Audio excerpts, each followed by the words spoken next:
हमारे चैनल को सब्सक्राइब करें और बेल आइकन दबाएं। लेकिन तब क्या हो जब एक औरत दूसरी औरत की जान की दुश्मन बन जाए। कई केसेस में महिला का सिर्फ महिला होना ही उसके साथ किए गए अपराध का बहाना होता है, क्योंकि अपराधी को लगता है कि महिला के साथ अपराध करके वो आसानी से बच जाएगा। और इस बच जाने की सोच को शह मिलती है हमारे सिस्टम के कुछ जंग लगे कलपुर्जों से, जो अपना काम ईमानदारी से नहीं करते हैं। अभी रिपोर्ट लिखा था, बताओ किसने हमला किया था आपके ऊपर? सर वो शबनम और उसकी बेटी इशरत अपने गुंडे प्रहलाद के साथ मिलकर मुझ पर हमला किया था। दिव्या, इतनी जल्दी में कहाँ जा रही है? आज मौका मिला है। क्यों हमला किया था तुम्हारे ऊपर? सर वहाँ मेरी शॉप के पास ही शबनम रहती है, वहाँ वो ड्रग्स का बिजनेस करती है, तो मैंने पुलिस में जाके कंप्लेन कर दी थी। ये एप्लीकेशन एफआईआर के लिए। शिवाजी नगर के एरिया में हमला हुआ था। एक मिनट रुकिए आप, मैं अभी आता हूँ।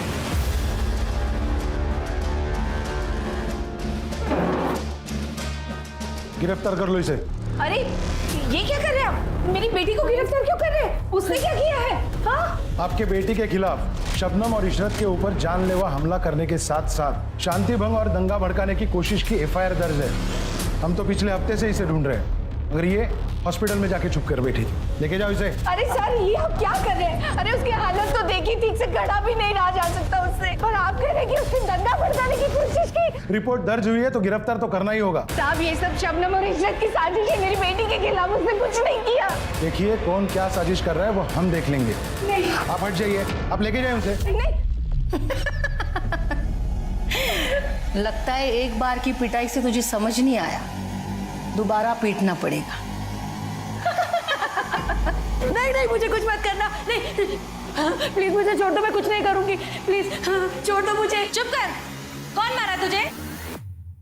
कोई नहीं यहाँ पे, चुपचाप से सो जा। सोने भी नहीं देती।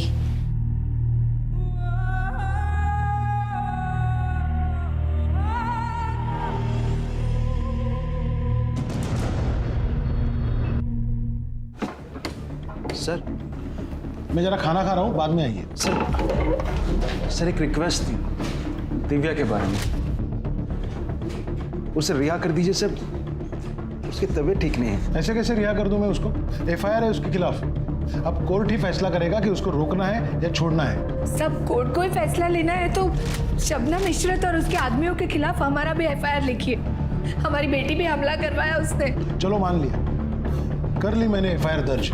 शबनम और उसकी बेटी को अरेस्ट भी करा लिया, मगर जब कोर्ट मुझसे पूछेगी तो क्या कहूंगा मैं? साहब रिहा कर दीजिए ना। ये रिवेंज पॉलिटिक्स मेरे यहाँ नहीं चलेगी।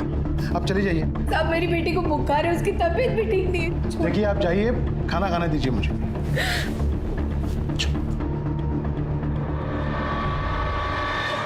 क्या हुआ? घर में फिर से झगड़ा हुआ क्या माँ से?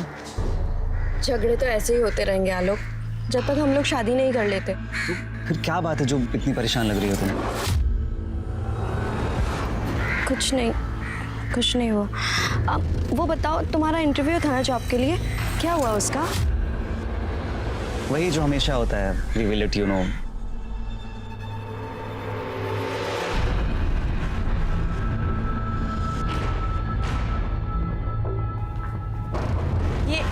ये क्या कर रहा है यहाँ पर?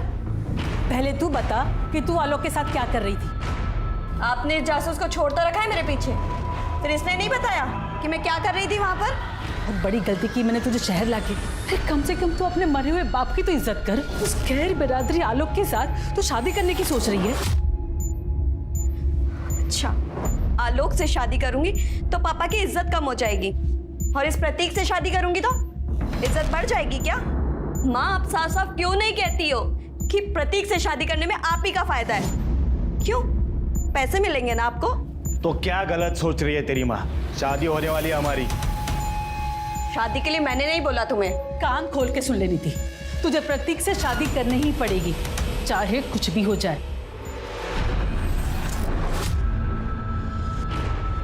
नीति,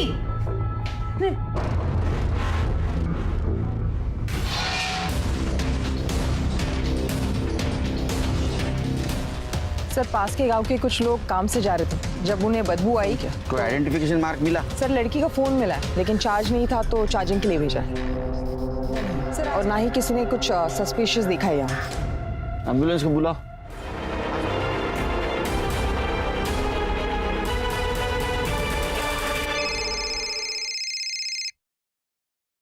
हेलो नीति, कौन बोल रहा है? आप कौन बोल रहे हैं? मैं इंस्पेक्टर सुनील केलकर बोल रहा हूँ। आप कौन बोल रहे हैं? सर मैं आलोक शर्मा बोल रहा हूँ, लेकिन ये नंबर तो नीति का है। आप उसके फ़ोन से फ़ोन क्यों कर रहे हैं? नीति? कौन नीति? सर मेरी फ्रेंड है, लेकिन हुआ क्या है?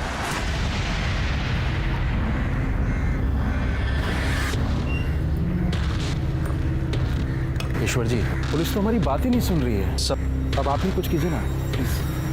सर आपके बारे में बहुत सुना है, आप कितने बड़े सोशल वर्कर हैं। हमारी बेटी को आपकी मदद की जरूरत है, उसकी हालत बहुत खराब है। हाय ये कौन है? कहीं से शबनम ने तो नहीं भेजा है मुझे मारने के लिए? नहीं बेटा नहीं। देखो बेटा, मुझे यहाँ किसी ने नहीं भेजा है, मैं तुम्हारी मदद करने के लिए आया हूँ। बेटा ये ईश्वर जी हैं, हमारी मदद करने आए हैं, तुम्हें जेल से बाहर निकालने। दिव्या बेटा, मेरी बात ध्यान से सुनो। अगर तुम मुझे फिर से एक बार बता सको कि क्या हुआ था उस रात, तो मैं ज्यादा अच्छे से तुम्हारे केस को समझ पाऊंगा। सर शिवाजी नगर में मेरी बुटीक है और वहीं मेरी दुकान के पास शबनम रहती है अपनी बेटी इशरत के साथ। यहीं से वो लोग ड्रग्स का बिजनेस करती है और उनके गुंडे आए दिन मेरे दुकान पे आए कस्टमर्स को छेड़ते रहते हैं। ये तुम्हारे नशेड़ियों को काबू में रखो वरना अच्छा नहीं होगा। आज फिर मेरी कस्टमर को छेड़ा इन्होंने। ये अपना रोना धोना ना कहीं और जाकर कर। हमने बोला था यहाँ दुकान खोलने को, जो हमसे की शिकायत कर रही है। ये एरिया तुम्हारा नहीं है जो हर एक काम तुमको पूछ के करूं। अगर नहीं सुधरे ना तो पुलिस में जाके तुम सबकी कंप्लेंट करूंगी। पुलिस में जाएगी? हाँ जाऊंगी। और ये तुम्हारा जो काला धंधा है ना, इसका काला चिट्टा पुलिस को पता के रहूंगी। देख लो भाई लोग, पुलिस में जाने का बोल रही है, तुम सबको जेल में भिजवाएगी। इसका क्या करना है देख लो तुम लोग। इसके पास आएगी? पीछे पीछे। और तू आज आई तो आई, आज के बाद इधर दिखना भी मत। हर बार तुझे बचाने नहीं आऊंगी मैं। चल यहाँ से। किसी तरह से मैं भागी वहां से। मुझे अपनी दुकान को बचाना था, इसलिए मैंने जाके पुलिस में कंप्लेंट की। पुलिस भी पूछताछ का बहाना करके वहां से लौट आई। फिर मुझे सबक सिखाने के लिए शबनम ने उसकी बेटी इशरत और प्रहलाद के साथ मिलकर मुझ पर अटैक करवाया। आज मौका मिला है। मेरे खिलाफ झूठा केस दर्ज करवाया उन लोगों ने, ताकि मैं टूट जाऊं, अपनी जुबान बंद रखूं, उनके बारे में किसी को कुछ ना बताऊं। पुलिस भी इन सब में शामिल है। मैंने कुछ भी नहीं किया है, मैंने कुछ भी नहीं किया है, मैंने कुछ भी नहीं किया। मदद करो मेरी, वो झूठ बोल रही है।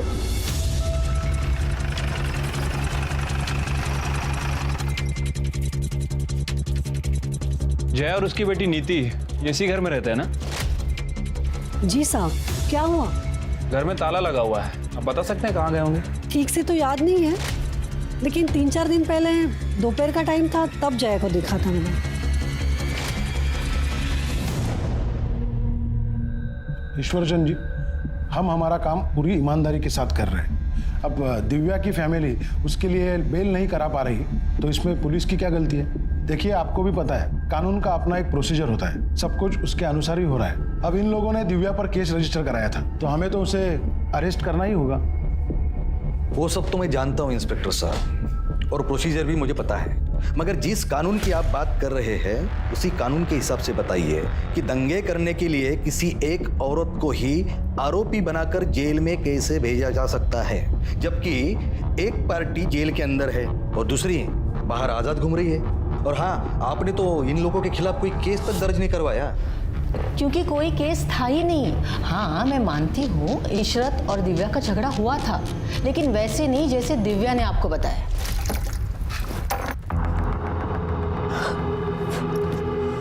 ए इशरत, दिखाई नहीं देता है अंधी कहीं की? अरे ऐसे कैसे बात कर रही है? गलती से गिर गया, देख नहीं पाई तुझे? तभी तो कह रही हूँ, अंधी हो गई है क्या? सारे कपड़े गंदे कर दिए मेरे। अरे ताई देखो ना कैसे बात कर रही है। ए, ज्यादा मत बोल, पानी ही गिरा है, सूख जाएगा, सूख जाए। सबसे तो बात ही करना बेकार है। जाहिल के जाहिल यहाँ पे सभी। जरा सा बन क्या लेती है, खुद को हमसे ऊपर समझने लगी है। किसी दिन अकल ठिकाने लगा दी जाएगी ना, उसी दिन सब सही हो जाएगा। इशरत ने जब मुझे आके बताया तभी मैंने पुलिस में कंप्लेंट कर दी और ये दिव्या गायब हो गई। और अचानक से 1 हफ्ते के बाद आकर उसने हमारे खिलाफ ही कंप्लेंट कर दी कि हमने उसे मारा है, उस पर रेप करवाने की कोशिश की है। रेप? आपको नहीं पता? ये देखिए, यही रिपोर्ट दर्ज कराने को कह रही थी।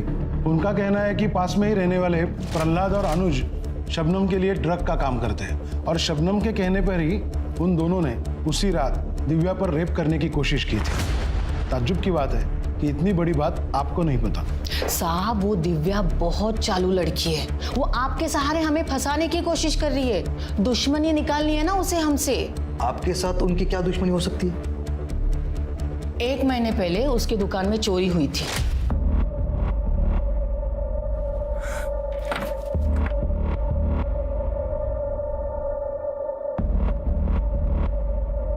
ज्यादा बड़ा नुकसान तो नहीं हुआ ना बेटा? बंद करो ये ड्रामा। मैं ये बात अच्छे से जानती हूँ। इस मोहल्ले के लोगों की हरकत है ये। सबके सब एक जैसे हो। मेरी दुकान बहुत चुभती है ना तुम लोगों को, इसलिए चोरी करवा दी। अरे भैया देखो, भलाई का तो जमाना ही नहीं रहा। कोई तुमसे तुम्हारा हाल पूछ रहा है और उल्टा तुम उसी पर दोष डाल रही हो। तो क्या तुम पर डालूं? कहीं ये चोरी तुमने तो नहीं करवाई? बहुत बुरा लग रहा है तुम्हें? ए, जबान संभाल के। अम्मी है वो मेरी। इशरत, चल यहाँ से। हमें रोकने की कोई भी जरूरत नहीं है। इशरत, एफआईआर देखिए। आप ये एफआईआर की कॉपी देखिए। दिव्या ने उस चोरी में भी हमें नामजद किया था ताकि हमें जेल हो सके, लेकिन वो कामयाब नहीं हो पाई। इसीलिए उसने दूसरी साजिश रची जिससे हम जेल पहुंच जाए।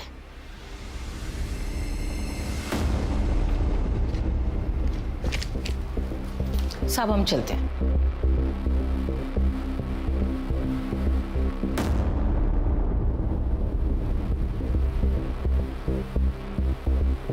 ईश्वरचंद जी, माँ बेटी दोनों मिलकर घुमा रहे पूरे मामले को। आपसे कुछ कह रही है और पुलिस से कुछ और।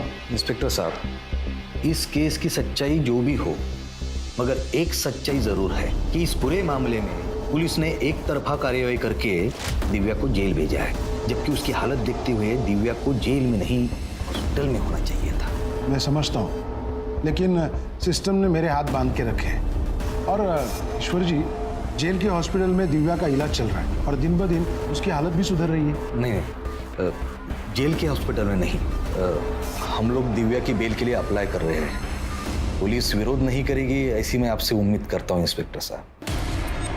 ठीक है, आप बेल के लिए अप्लाई कीजिए, पुलिस विरोध नहीं करेगी। जी शुक्रिया।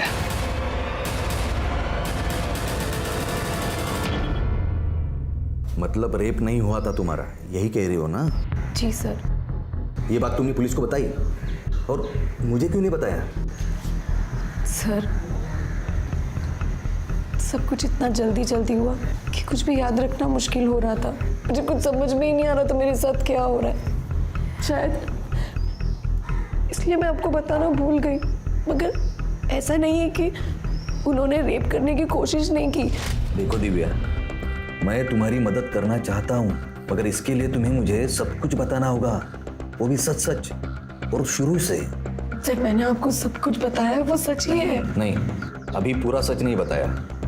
शबनम के साथ जो तुम्हारी दुश्मनी है, जिसके खिलाफ तुमने चोरी की एफआईआर तक दर्ज करवाई थी। सर, वो तो पुरानी बात थी, उसका इस सब से क्या लेना देना? पुरानी बात होगी, पर शबनम तो कहती है कि तुम उससे अपनी दुश्मनी निकालना चाहती हो। सर, वो झूठ बोल रही है। वो और उसके आदमी मुझे परेशान करते थे। मेरी दुकान में भी चोरी उन्होंने करवाई ताकि मैं दुकान बंद करके वहां से भाग जाऊं। लेकिन पुलिस की जांच में तो ऐसा कुछ नहीं निकला। कि सर, पुलिस बिक चुकी है। शबनम ने खरीद लिया है उन लोगों को। सर, मैं आपसे सच बोल रही हूँ, झूठ नहीं बोल रही हूँ। उसकी बात पर यकीन मत करो।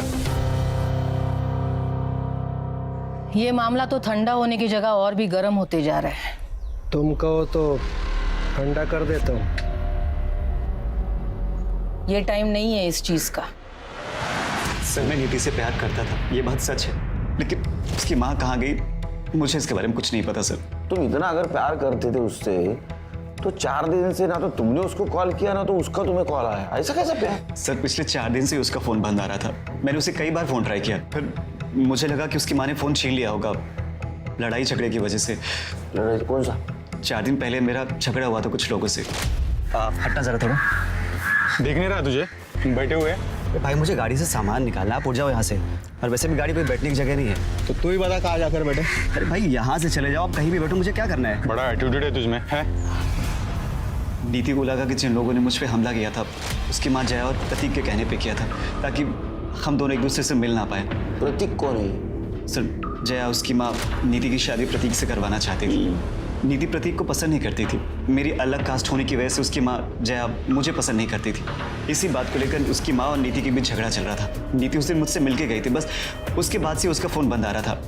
ये जया कहाँ गई होगी पता है? सर मुझे कुछ नहीं पता है, लेकिन जया का गांव बनारस में है और नीति बोले थे कि उसकी माँ गांव जाने वाली थी।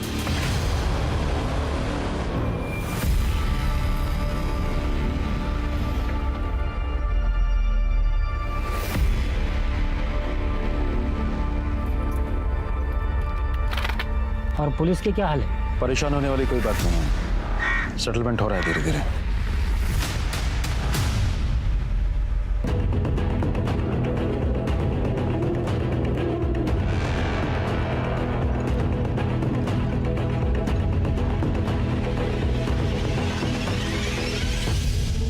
आप एक जिम्मेदार आदमी है ईश्वर चंद जी, और इसीलिए केस से जुड़ी हर एक बात मैंने आपको बताई थी, मगर आप तो मीडिया में चले गए। इंस्पेक्टर साहब, मैं मेरी जिम्मेदारी बखूबी जानता हूँ, इसीलिए मैंने प्रेस को भी वही बताया जो सच है, जो दिव्या के साथ हुआ है। और हाँ, किसी भी तरीके का कोई प्रोपेगेंडा नहीं है, बस न्याय की मांग उतनी आप पूरी कर दीजिए।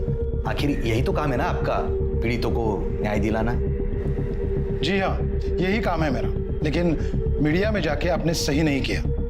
पुलिस आपकी केस की जांच कर रही है, मैं पर्सनली सुपरवाइज कर रहा हूँ आपके केस में। आप कल आइए, कल बात करते हैं।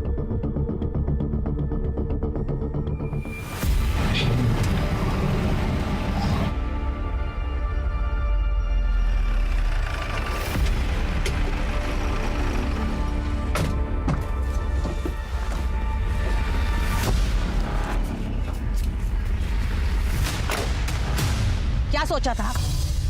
तू मीडिया में जाएगी और हम जेल में सड़ते रहेंगे और तुम क्या करोगे? मजा मारोगे? हाँ? देखो, हमने पुलिस कंप्लेन की है, आप पीछे हटो। पुलिस कंप्लेन की है ना, यही सबसे बड़ी गलती की है। अब गलती की है तो हर्जाना तो भुगतना पड़ेगा। तैयार रहना।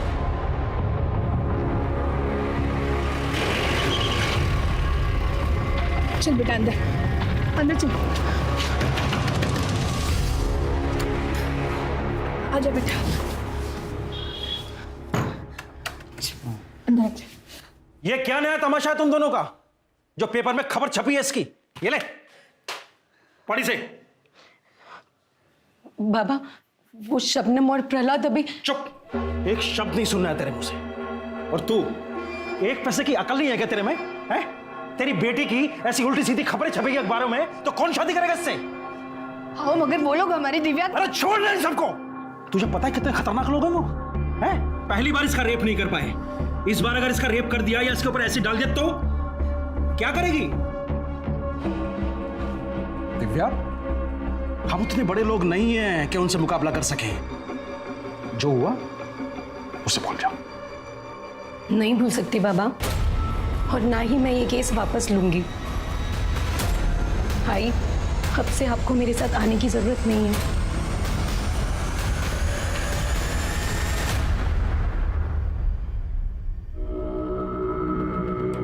मुझे सर से मिलना है। देखिए मैडम, थोड़ा वेट कीजिए, सर बिजी है, जैसे ही फ्री होते हैं मैं आपको बुला देता हूँ।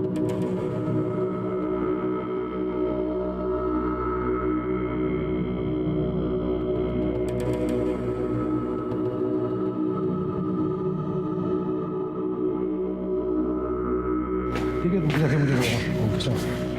अरे तुम अभी तक यही बैठी हो? मेरे दिमाग से ही निकल गया था। तुम्हारे केस की छानबीन चालू है, मगर अभी तक कुछ मिला नहीं। सर वो शबनम और इशरत को आपने अरेस्ट किया था, लेकिन वो लोग तो जेल से बाहर है। उन्होंने बेल ले ली, जैसे तुमने ली थी। लेकिन सर वो लोग मुझे और मेरी माँ को धमकाने आए थे। प्लीज आप उन लोग को अरेस्ट कर लीजिए। यही बात शबनम और उसकी बेटी हमसे कह रही है कि तुम और तुम्हारी माँ उसके पीछे पड़े हो। अब अगर हम उन्हें अरेस्ट करेंगे तो तुम्हें भी जेल जाना होगा। जाना है जेल? ठीक है, कल आना। कल आराम से बैठ के बात करेंगे इस पर। बताइए क्यों बुलाया मुझे आपने? अरे वो पूछना था, नाश्ते में तू भुर्जी खाता है ऑमलेट खाता है? मतलब मर्डर केस के बारे में बातचीत करनी तेरे से। तू शादी करने वाला था ना उसके साथ? शादी करने वाला था, ये तो नहीं है। उसे तो उस आलोक से शादी करनी थी, मुझसे तो बात भी नहीं करती थी। तो ऐसा तो नहीं इस बात की खुन्नस निकालने के लिए तूने और जय ने मिलकर उसका मर्डर कर दिया? अच्छा, तो कोई सबूत है आपके पास? आपको जब भी सबूत मिलेगा ना बुला लेना, आ जाऊंगा। सर क्या है? सर कितना बोल रहा है? एक रख के दूं क्या इसमें? 4 चम्मच शक्कर की चाय, दिमाग की बत्ती जला है। इसका बैकग्राउंड चेक किया था? हाँ सर, इसका बैकग्राउंड चेक किया था। एक लोकल नेता है, उसके लिए काम करता है, इसलिए फालतू की अकड़ भरी है इसमें। काफी केस भी है इसके अगेंस्ट मारपीट के। जरा पता करो। ठीक है सर। वैसे सर ये प्रतीक और जया, इन दोनों को ही नीति और आलोक के रिश्ते से बहुत ज़्यादा प्रॉब्लम थी। सर पॉसिबिलिटी है कि या इन दोनों ने इसका मर्डर किया या फिर किसी से करवाया है। सर आलोक सही कह रहा था। हमने बनारस में जया के गांव से पता किया। नीति के मर्डर के अगले दिन ही वो अपने गांव पहुंची है। नीति के मर्डर के अगले दिन जया को लेके आओ। क्या भाई कल्याण, किसका कल्याण करने जा रहे हो?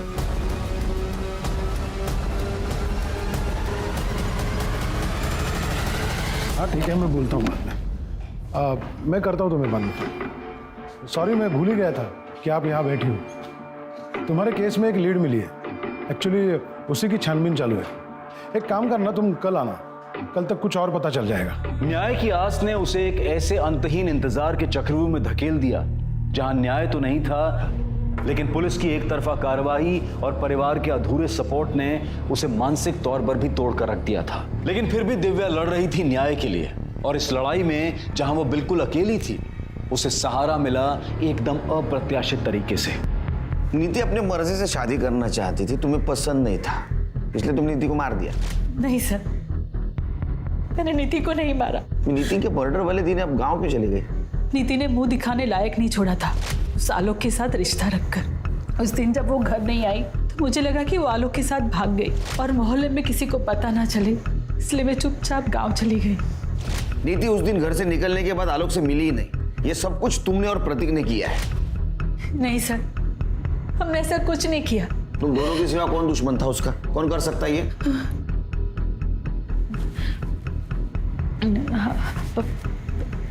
प्रहलाद।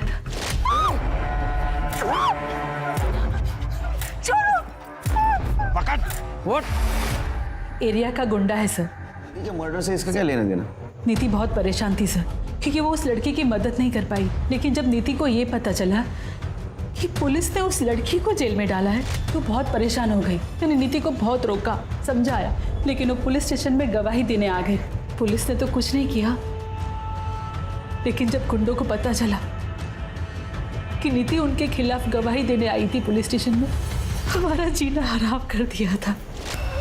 मैंने कहा था ना, ज्यादा समाज सेवा करना अच्छी बात नहीं है, मगर तू मानी नहीं। देखो अब हो गई ना गंदी बात बीच बाजार में। अभी भी तेरे पास समय, गवाही देने की सोचना भी मत, वरना अगले टाइम कपड़े नहीं तू फटेगी। नीति को हर तरीके से परेशान किया कि वो गवाही न दे पाए। मैंने भी उसे बहुत रोका और नीति भी अपना मन बना रही थी कि वो गवाही से पीछे हट जाए। निकाल ली ना आप दोनों ने अपनी खुन्नस आलोक को पिटवाकर, लेकिन मैं भी पीछे नहीं हटूंगी माँ। शादी तो मैं आलोक से ही करूंगी। आपको जो करना है कर लीजिए। अब चुप। अब बात सिर्फ शादी की नहीं है, बात मेरी इज्जत की है। तुझे शादी तो मुझसे ही करनी पड़ेगी, फिर चाहे उसके लिए मुझे किसी भी हद तक जाना पड़े। इस बेशर्म को आलोक के आगे कुछ दिखाई नहीं देता। तो इससे अच्छा होता कि प्रहलाद इसे मार देता। आ गई ना दिल की बात जुबान पर माँ, तो अभी फालतू की केयर करना बंद कीजिए। अब शादी तो मैं आलोक से ही करूंगी, चाहे मैं मर जाऊंगी, और उन गुंडों के खिलाफ बयान भी दूंगी। बहुत सुन ली मैंने आपकी, अब नहीं सुनूंगी। उस रात हमारे बीच बहुत लड़ाई झगड़ा हुआ और दूसरे दिन सुबह नीति घर छोड़ के चली गई। उन गुंडों ने ही मारा है सर मेरी बेटी को, ये आलोक ने, क्योंकि वो आलोक के पास ही गई थी। किस पुलिस स्टेशन में था ये झगड़े का केस जहां नीति गवाही देने वाली थी? ये कैसी बात कर रहे हैं सर? इसी पुलिस स्टेशन में है वो केस। क्या? किसके पास? इंस्पेक्टर रवि पाटिल। तुमको मेरे केस से क्या लेना देना? मैं आया था तुम्हारे केस के बीच में, जो तुम मेरे इन्वेस्टिगेशन में टांग अड़ा रहे हो। क्या इन्वेस्टिगेशन कर रहे हो तुम? हाँ? सिर्फ घुमा फिराने की बात कर रहे हो ताकि वो लड़की फ्रस्ट्रेट हो जाए और हार मान ले। तुम मेरे बॉस नहीं हो जो मैं तुम्हें सफाई दूं। अरे तुम्हारे जैसे ऑफिसर का बॉस भी नहीं बनना चाहता। अपने काम से काम रखो और मेरे मामले में मत पड़ो। हेलो, ये अब सिर्फ तुम्हारा मामला नहीं रहा, समझे ना? मेरी विक्टिम नीति तुम्हारे पास आई थी गवाही देने के लिए। फर्जी गवाही दी थी उसने। कोई सबूत नहीं मिला हमें जो ये साबित कर सके कि उसकी गवाही सच है। तुमने कुछ सबूत ढूंढने की कोशिश ही नहीं की। दिव्या के आरोपी अभी भी खुलेआम बाहर घूम रहे हैं क्योंकि तुमने तुम्हारा काम ईमानदारी से नहीं किया। तुम जैसे गैर जिम्मेदार ऑफिसर की वजह से हम जैसे जिम्मेदार ऑफिसर के ऊपर लोग भरोसा नहीं करते। तो जाओ, निभाओ अपनी जिम्मेदारी, सुलझाओ केस को। मुझे लेक्चर देने की जरूरत नहीं है। करूंगा, ये सब कुछ करूंगा। मेरा केस भी सॉल्व करूंगा, दिव्या को भी न्याय दिलाऊंगा। You just wait and watch. एक पुलिस स्टेशन अपने ही थाने में दर्ज हुए दो अलग अलग मामलों में दो खेमों में बढ़ चुका था। दिव्या के केस में जुड़े होने ने दिव्या केस में हुई पुलिस कार्रवाई की पोल खोल कर रख दी। दिव्या के केस की जांच पुलिस डिपार्टमेंट के लिए एक शर्म का विषय बन चुकी थी। पुलिस डिपार्टमेंट ने तुरंत ही दिव्या केस के इंचार्ज पीआई रवि सरना को केस से हटा दिया और दिव्या के केस की जांच भी नीति केस के इंचार्ज पीआई सुनील केलकर को सौंप दी गई। दिव्या, अब तक तुम्हारे साथ जो कुछ भी हुआ वो बहुत गलत हुआ है, लेकिन हम तुम्हें न्याय दिलाएंगे। सिर्फ हमारी मदद करनी होगी तुम्हें इन्वेस्टिगेशन में। श्री,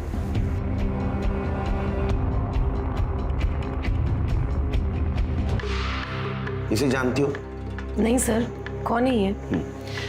ये लड़की तुम्हारे लिए गवाही देने वाली थी, लेकिन इसका मर्डर हुआ और हमें ऐसा लगता है कि तुम्हारे केस से जुड़े होने के कारण उसका मर्डर हुआ है। क्या सर, इस लड़की का मर्डर हुआ है? मतलब आप हमें फिर भी केस लड़ने के लिए बोल रहे हैं? सर, बहुत खतरनाक लोग हैं वो। आप हर समय तो हमारे साथ रहेंगे नहीं हमें बचाने के लिए। जाने दीजिए सर, हमें कोई केस वेस नहीं लड़ना है। अरे नहीं नहीं, चिंता करने की बिल्कुल कुछ जरूरत नहीं। हाँ? अब ये केस मेरे पास है, इसे कुछ नहीं होने दूंगा मैं। एक लंबी लड़ाई के बाद दिव्या को न्याय की उम्मीद दिखी थी, मगर किस्मत का खेल अभी खत्म नहीं हुआ था और इस बार किस्मत उसके साथ जो खेल खेलने वाली थी वो दिव्या पर बहुत भारी पड़ने वाला था। साहब, मेरी बेटी को मार डाला। मार डाला। गुंडे भेजे थे उसको मारने के लिए और पुलिस कुछ नहीं कर पाई। आपने बोला था ना मेरे बच्चे को कुछ। सर, दिव्या घर पे अकेली थी। उसकी माँ बाजार गई थी और उसके पापा काम से गए थे जब वो दोपहर में खाना खाने आए थे। किसी पड़ोसी ने देखा है या किसी को आते हुए? तो कोई विटनेस नहीं है। क्या बोले साहब, इन नशेड़ों ने जीना आराम कर दिया और वो दिव्या मैडम ने आवाज़ उठाई। क्या हुआ उसके साथ? हमें नहीं मरना ऐसी मौत।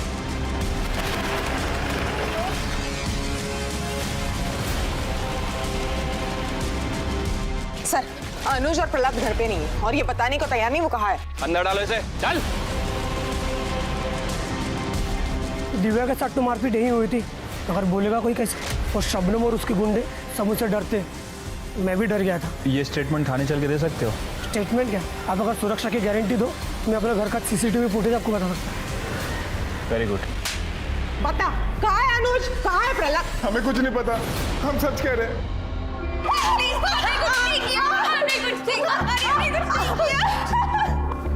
अरे तो पहले ही बता देना ना, मार खाने की जरूरत नहीं थी। हाँ चलो बोलो। पूरे इलाके में मेरा ही माल बिकता था, किसी की औकात नहीं थी मुझसे उलझने की। लेकिन जब से उस दिव्या ने दुकान खोली थी ना, तब से उसने मुझसे उलझना चालू कर दिया। कभी घर में आके हंगामा करती थी तो कभी यहाँ पुलिस स्टेशन में आके कंप्लेन करती थी। तय सड़क पे उसके ऊपर हमला करवाया सबके सामने, कि नहीं मानी, पीछे नहीं हटी। और तुम्हें जब पता चला कि नीति उसके साथ है तो पहले नीति और बाद में दिव्या को रास्ते से हटा दिया। नहीं साहब, नीति और दिव्या के मर्डर में हम लोगों का कोई हाथ नहीं था। तुम्हारा हाथ कैसे नहीं? अगर नीति तुम्हारे खिलाफ गवाही देती तो तुम जेल जाती, और दिव्या अगर केस लड़ती तो भी तुम जेल जाती। तुम्हारा धंधा चौपट हो जाता। और तुम कह रहे हो तुम्हारा हाथ नहीं। हमारा ड्रग का धंधा अच्छा चल रहा था और ये दिव्या का मामला कुछ दिनों में ठंडा हो जाता था और बाद में वापस मैं मेरा धंधा शुरू कर सकती थी। तो फिर उन दोनों को मारकर हम लोग अपने ऊपर क्यों मुसीबत ले लेते? ये पुलिस वाला कौन? रवि पाटिल।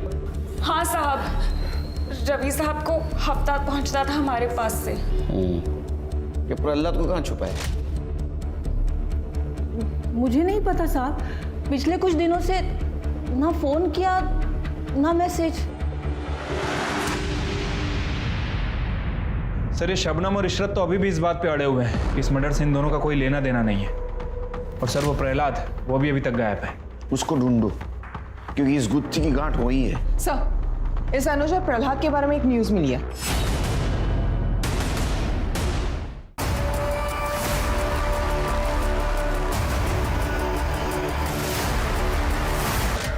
नितिन, दिव्या, प्रहलाद और अनुज, इनका कनेक्शन किसी न किसी तरह से इस ड्रग रैकेट से जरूर है। क्योंकि पहले नितिन, बाद में दिव्या, अब ये दोनों। मतलब ये जो कातिल है, ये हत्याकांड की जड़ें इस ड्रग रैकेट से जरूर जुड़ी है। इसको खोदो, कातिल यही मिलेगा। हाँ तो शबनम अब ये बता कि वो तीसरा आदमी कौन है, जिसे प्रहलाद अपना दोस्त समझता था लेकिन वो उसका दुश्मन निकला। सब मुझे क्या पता, वो काम करता था मेरे लिए, मैं घरवाली नहीं थी उसकी। मैडम, प्रहलाद तो अपनी गैंग का बॉस था, उसे कौन मार सकता है? ये बात तो मुझे भी नहीं समझ में आ रही है। क्या पता साहब कौन दोस्त था प्रहलाद का। वैसे भी इस काम में कौन दोस्त कब दुश्मन बन जाए कुछ कह ही नहीं सकते। साहब, आप शबनम के ग्रुप के ज़्यादातर लोगों को पकड़ चुके हैं, पर अगर आप रैकेट पे ही नजरें जमाए रखोगे तो बाहर कैसे दिखेगा? साफ साफ बोल, कहना क्या चाहता है? कहना यही चाहता हूँ साहब, शबनम के सप्लायर को पकड़िए, क्योंकि वो बाहर रहकर भी उसके अंदर ही काम कर रहा है कौन है शबनम का सप्लायर? साहब, उसको मैं डायरेक्ट नहीं जानता था, एक आदमी था हम दोनों के बीच में। प्रहलाद? नहीं साहब, वो प्रहलाद नहीं था। फिर कौन था?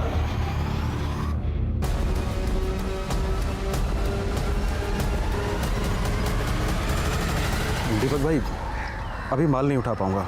पुलिस नजरें गड़ाए बैठी है चारों तरफ, और शबनम भी जेल में है। मामला ठंडा पड़ते ही शबनम बाहर आ जाएगी, उसके बाद ही तेरी सप्लाई तो मैं शुरू करूंगा।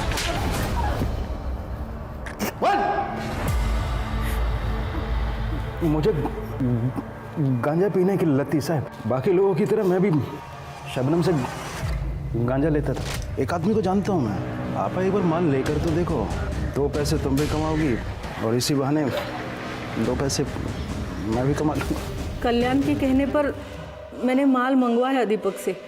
माल में दम था और कल्याण मेरे लिए माल लाने लगा। सब कुछ ठीक चल रहा था साहब, जब तक दिव्या ने वो दुकान किराए पे नहीं ली थी। मैंने कई बहानों से उसकी दुकान बंद करवाने की कोशिश की, लेकिन उसने मेरी एक नहीं सुनी। उल्टा रोज कोई ना कोई समस्या खड़ी कर देती थी। वो खतरा हो गई थी धंधे के लिए, उसे सबक सिखाना जरूरी था। हमले के बाद हमें लगा कि जेल में जाके शांत हो जाएगी, लेकिन हमें पुलिस से ही पता चला नीति के बारे में। मोहल्ले के लोग भी हमारे डर से चुप थे और पुलिस भी हमारी जेब में थी। लेकिन वो समाज सेवक ईश्वर आ गया बीच में और सारा मामला उलझ गया। इंस्पेक्टर रवि को सस्पेंड करवा दिया गया। हम सब खतरे में थे, इसलिए हमने सोचा कि और तुमने जो साजिश रची थी उसका पहिया घूमकर तुम्हारे पास ही आ गया दीपक के जरिए। अब सड़ो जेल में। जिंदगी में चुनौतियां और रुकावटें तो आती ही रहती हैं, उनसे हम जूझते हैं, लड़ते हैं, थकते हैं, पर आखिर में जीत भी जाते हैं। इस सब में हर किसी का सबसे बड़ा सपोर्ट होता है उसका परिवार, जो हर कदम पर उसकी हौसला अफजाई करता है, उसे बढ़ावा देता है। लेकिन जिंदगी की ये लड़ाई तब और कठिन हो जाती है जब रुकावटें किसी अपने के द्वारा ही खड़ी की गई हों। मगर सोचिए कि क्या समाज की जिम्मेदारी नहीं है कि वो शबनम जैसे अपराधियों को पनपने से रोके? याद रखें, क्राइम के खिलाफ आवाज ना उठाना भी एक तरह का क्राइम है। अब मैं अनूप सोनी आपसे विदा लेता हूं। फिर मुलाकात होगी क्राइम पेट्रोल सतर्क में एक और नए केस के साथ। तब तक अपना और अपने परिवार का ख्याल रखें, सुरक्षित रहें और देखते रहें क्राइम पेट्रोल सतर्क। जय Hind. For more updates, subscribe to our channel, click the show links and enjoy watching the videos.